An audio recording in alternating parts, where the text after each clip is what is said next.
5 o'clock, Northern Line. I'm trying to read an article about how the word feminist has apparently become dirty. I try to engage, but it just makes me think of a bunch of dirty little feminists. I snort laugh at myself and then catch the eye of an attractive looking man.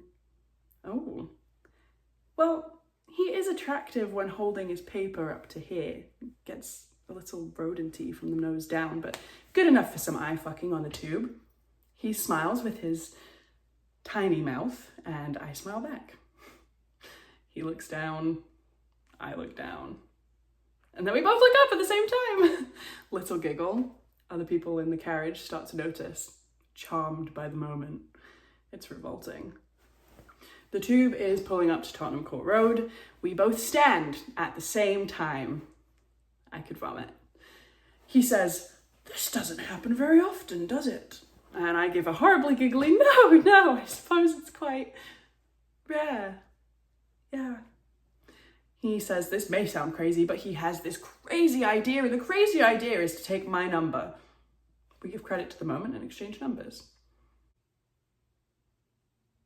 Mum? No, I'm just in a park and not at your grave. 'Cause I don't actually know where your grave is, but if I'm wrong and some sort of afterlife does actually exist, then presumably you're not bound to the location you're buried in, right?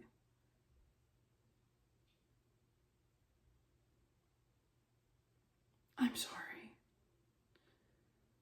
for leaving you and Law and Mitch. It just felt too hard, you know? And maybe it's meant to. Maybe you're meant to find it hard and you just have to deal with it, but I couldn't.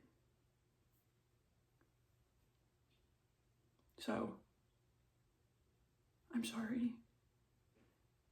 And I love you. Bye. You can't leave. I count, do I not? But you have breath to tell me you can't breathe. That is breath enough. You shed no tears. Talk of moving forward when there is no future. Where is your despair?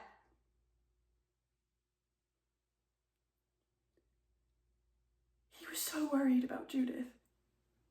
And as if playing a harmless trick, he laid next to her, taking the impurity into his own veins. His body, so smooth, soft and rude with health, became dark, putrid and scabbed. He was in agony, tortured by pain.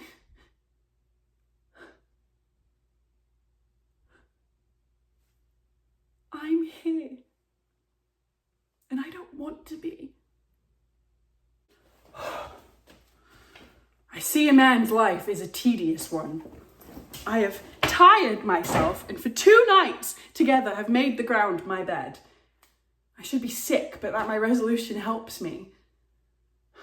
Milford, when from the mountaintop Pisanio showed thee, thou wast within a ken. Oh, Jove, I think foundations fly the wretched. Such, I mean, where they should be relieved. 2 beggars told me I could not lose my way. Will poor folks lie that have afflictions on them, knowing 'tis a punishment or trial? Yes. No wonder when rich ones scarce tell true. To lapse in fullness is sorer than to lie for need, and falsehood is worse in kings than beggars. My dear Lord, thou art one of the false ones. Now I think on thee, my hunger's gone, but even before I was at point to sink for food.